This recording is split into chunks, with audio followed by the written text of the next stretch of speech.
Good morning, it's time for another delicious edition of Texas Oatmeal. Today, we're doing a little Vanderhall improvement project. You can see I've got the hood off, chilling over there. And I'm gonna put on a little protector piece for this radiator and this intercooler because they're very fragile. You can see they get all kinds of dinged up from rocks and stuff hitting them. You know, because it happens. It's really soft aluminum. You can literally bend all this stuff back with your fingernail. As I'm making it worse. So yeah, I actually I'm gonna clean this off a little bit better before I install this stuff, but I've gone down here and this one's actually in a lot better shape than it was previously, even though it's not perfect. I will show you before and the after right now. And so this is better than it was. It's still not perfect, but obviously you can see it's better than it was. I sat here and straightened all these little things out, even though they're supposed to be kind of like, I don't know, you can kind of see down there at the bottom where they're still really nice. You know, in this very bottom row, that's how they're supposed to look, and obviously mine are very dinged up and dented. So we're gonna try to keep this from getting really bad again. I'm gonna do that with another trick that I saw another Vanderhall owner actually come up with. He sent me some pictures and a little quick how-to on how to do it. It's really cheap, really simple to do, and it's quick, assuming that you've got your front little grill cowl off, because that part, to get it off, requires you to take out the bolts that go through here. Okay, there's 2, 4, 6, 8 of them, and these that go over here are the ones that are problematic because they go in this way into these little guys. These little guys are clipped on from the back, and these are in this way, right? They clip on this way, you know, like this through there. But I'm not gonna put it back in because I'm taking these out. But they clip on that way, and the bolt goes through the right into the nut part of it. The problem is you can't get a tool in here very easily to twist it because you're working with the metal grate that's right here, and you can't move your wrench more than like one little click at a time. It's a nightmare. So these suck, as we all know, because that's what normally comes on the hood piece, but I've changed these to rivet nuts. So I took those off. I'm going to put a little cage nut in here, very different from what comes with it, that doesn't rattle around and make it a nightmare to line things back up when I go to put this grill back on the front. Okay, so let's get right into it. So this is the grill that we're gonna put on there, and you can see this is not big enough to cover the entire grill section, right? Well, we're gonna use 2 of these for the radiator part, the top, and we're gonna use 1 for the lower part. Very simple, and I'll show you exactly how to do it. These are gutter guards that Home Depot sells, or Lowe's, or whoever, right? They're just very simple. That's the part number if you want to see and look them up yourself, but they are like $3.08 or something per little piece. So we're talking less than 10 bucks to do this mod, plus the cost of zip ties and your time. But this is very simple. We're gonna basically just put it on here. You can see it's too long, so I'm gonna cut it to fit. I'm gonna cut the top 2 down just straight through here. I'm gonna mark them with this silver Sharpie, and I'm gonna cut those to fit and show you how to link them together and throw them on there. Super simple, zip ties to hold them on, easy. Okay, so what I'm going to do is I laid this on here. Yes, I've got flip-flops on. I'm just laying it on here where this is lined up with this edge. I'm going to move it over just a touch so that it's not hitting the very edge. Good Lord. Right, so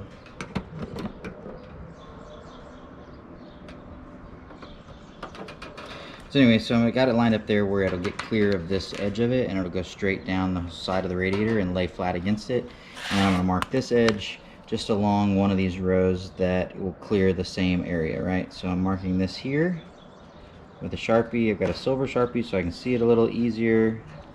I mean, we're talking like a little easier, not like this is the most amazing marking job, but once you got it started, you're gonna follow that row all the way across.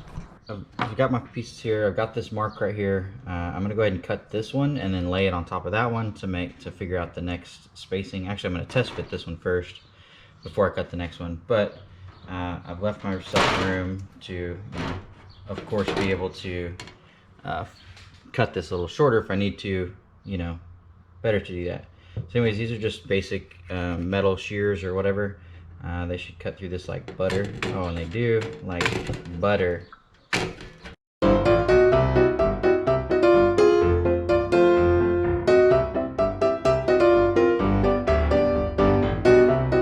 So we're gonna test fit this one, and I'm gonna probably hit this with a little bit of sandpaper just to make sure it's not super sharp. It's not the worst, and of course it's gonna go up a radiator where I'll never touch it again, but just to be safe, I'm gonna make sure this isn't super sharp on the edge, and hit it with a little can of spray paint just to coat the ends, because this is all coated in some kind of material.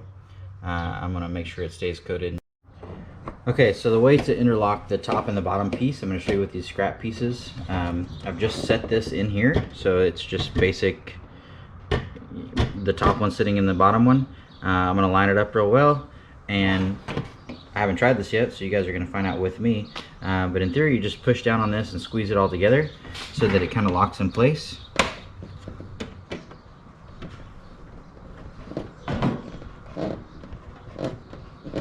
Takes some decent force, but it's not impossible. So that makes it sit flat against itself.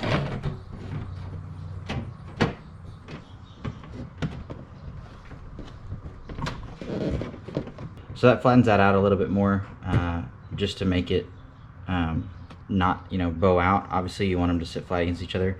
And then I'm gonna run some small zip ties through these on the correct pieces, of course. Run some zip ties through these just in a couple places as we go along the edge there, and this will end up lining up behind part of the Vanderhall bar so that you don't really ever even see this. Alright, so this is where we're at. Got everything cut. I already test fit the pieces so that I know they work. I pushed this all down together so that it flattens this out, and then I ran a zip tie through these, you know, the ends, and then right here in the middle. I measured exactly to the middle. I counted every single one of these all the way over here. I won't tell you the number, you guys get to guess. And then now you just put this on and you just set it literally right down inside. Tuck it behind your lights like so. I did hit the ends with a little bit of spray paint too. Alright, so it tucks down in there. I made it pretty tight against the edge, just because I didn't want it shifting back and forth. Not that it's going to, because you're going to run some zip ties through this also. But anyways, yeah, just set it all in there. There's already some holes in this radiator, so I'm gonna run zip ties through those and just loop it through there just so it doesn't go anywhere. But I mean, the way this is already designed, it sits down in this little groove pretty perfectly and goes down here and covers this up and looks good. You're gonna, you know, see this zip tie will be the only one you could probably really ever see. I probably could have hit it a little bit better, maybe moved this up here. So I mean, if I was you guys, maybe just make it where it tightens up here all the way up against it so you don't ever notice it. I probably can get it to move up there, but that's really it. Otherwise, like, you're never gonna see this unless you're down here at this angle. You know, you're not gonna see it. Once you get to here, it's already gone. So no one's ever gonna know. But anyways, this is gonna help protect that, and then I've got to do this one here. I've been playing with this just without cutting it at all, and sorry, it's hard to do with one hand. But if you slide this back here at this little bit of an angle and just flex it just a little bit, just because, you know, you obviously don't want to bend it completely. Again, this is really hard to do with one hand. But if you flex this just a little bit, you can get this whole thing to slide down in there without having to cut it other than just straight across. It really doesn't take much to get it in here, as I struggle with it in this corner because, again, I'm doing this with one hand. But okay, so once that's down in there, you can slide it back and forth a little bit to get it centered, and it's sitting on top of the radiator or the intercooler now.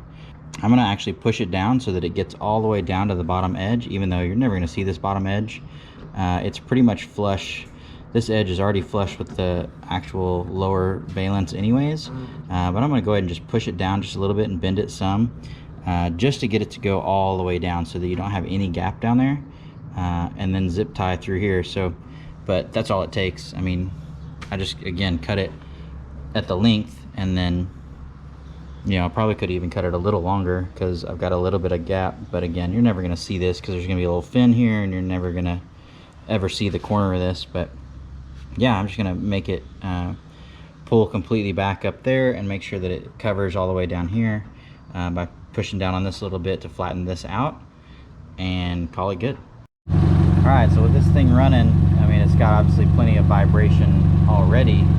It's hard to tell in the video, but you know, in real life, this thing all moves around quite a bit, just because that's, I mean, these Vanderhalls just do that. They need like some extra bracing or something up here, maybe, I don't know. But I'm not getting any rattles. It didn't rattle against anything here. It all feels good. If you were concerned about it, you could potentially maybe run a little bit of something here, but actually as I push it back, it starts to rattle. So yeah, it's naturally got some flex to it. When you pull it back here, it's pushing against this actually, so it's not rattling. We'll see over time if this moves and makes any kind of noise, but for now it's perfect. The top one, I literally just put a zip tie in here. I gotta grab another one for this side, put just one zip tie right here, and it's just hanging in there. I'm not even gonna worry about putting any more. I was thinking about running them through here and hooking it here. I tried that and it didn't really seem to do anything. So I mean, we're calling it good and done. I'm not gonna mess with it. So these guys, these cage nuts, these guys right here, they're very simple. They just have these little tabs on them that you can squeeze this together and get it to go into the hole. So you just set it in. Oh, don't drop it and lose it in the abyss of your engine compartment. But you just do that, squeeze it, and it holds in there perfectly fine. So I'm gonna run those instead of this nonsense. You could go rivet nut in here, but it's hard to get the tool in here to put them in. These little cage nuts take no tool, super simple, super cheap. They come in the 6mm size that you need. That's what I'm gonna use now, and throw those other things in the garbage. But I mean, look at this. This is just set it in, push down on it a little bit, move it over. Well, you can't really see, my fingers in the way, but set it in, push down on it a little bit, move it over, clip it in, done. It doesn't move, solid. And now you can run your bolts back in here. Easy peasy. So we'll see if I can do that on this side. I can't do it here because the bolt needs to run from the outside into this. So that's a problem. What I'm gonna try to do is run those cage nuts on this. Now, this hole is too small, but this is just really, really soft aluminum. I'm gonna widen that hole a little bit just to get the cage nut in there and see if it works out. I think it will. Okay, boys and girls, you can take those cage nuts and you can put them on the outside of this so that you can run the bolt from the inside, where you can run the tool through and get to it super easy. Problem solved. You're welcome, Vanderhall. I hit them a little bit black spray paint before I put this all back together. I didn't hit those with black spray paint because there's already some chrome stuff in here, but I didn't want these to be super obvious out here. So whatever, I probably could take those out and hit them with some black, but I'm gonna rock them the way they are. But yeah, you can do it, and this will solve this problem and make this really easy to come in and out. So you can see how this tool works now too. To reach back there, you actually run this thing through here at like this crazy angle. You run through, you know, this way, and very carefully, because I'm doing this one-handed, you run that in there and you get it lined up in the hole, and then you just spin this end to twist it inside there. See that? Super simple. And these cage nuts are awesome because they're completely where they need to be, and they don't move around and wiggle around on you. So it makes this super easy. Vanderhall, where are you at with these tips? So that's all it takes. And because I ran the cage nuts on the outside of this, now I can come this way with the tool and put them in, instead of sitting here all day long with a ratchet going up and down on this 4,000 times. And there is the finished product. It looks so much cleaner. It's actually kind of nice that it's a little more subtle. There's not so much silver in the front of the car, because the black obviously helps black it out and hide a lot of that. So yeah, it looks really good. You know, you don't even notice the zip tie. I mean, it's in there, but you know, from here you don't really even see it. No one's gonna even know. Looks so much better. It cleans everything up, hides everything a little bit, and then of course protects this from getting those rock dings and dents and stuff in the radiator and the intercooler. So yeah, I'm pretty happy with it. So again, this was a mod that I saw online. A guy named Ish.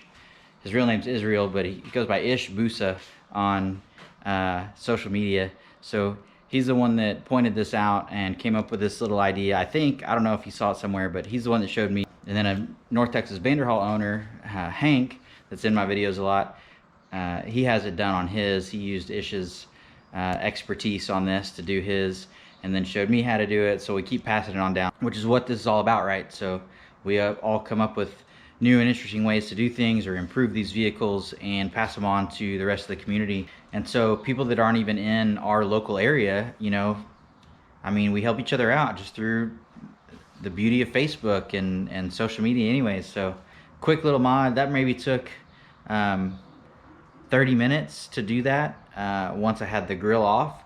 And then of course redoing those cage nuts to put the grill back on made everything, I mean, I put my grill back on in like 2 minutes instead of 30 minutes by sitting there with there's probably a good tool you can get in there and do that properly, but I didn't have one. I just used a small wrench ratchet, and it literally would go one click at a time, because that's all the movement you have when you're trying to reach back in here in this grill and take that out. So anyways, so those cage nuts worked great. Flipped them around. All I did was elongate the hole on the bracket itself. I just took a drill and literally just did this with it up and down to elongate it to be able to put those cage nuts in there. And it took, you know, a couple of minutes to do that. The other thing I did when I took this out is I painted this. This was super kind of old gray, just gross looking. So I took that out and literally threw it on the ground out there on some cardboard and sprayed it with some bumper and trim restore touch-up paint or whatever it is. I don't really know what it is. It's like a satin black, and it really cleaned up the front. I mean, now my front end looks super clean because I did all that, and I mean, it's awesome. So thank you, Ish, for showing us that. Super simple trick. Cleans up the front end, saves it from getting rock chips in it or little dents and stuff in it. And that's gonna be it. So we'll see you guys next time. Peace. You must be blinded by the lights. We came to shine here. Watch it look daytime in the night. We bring the vibes here.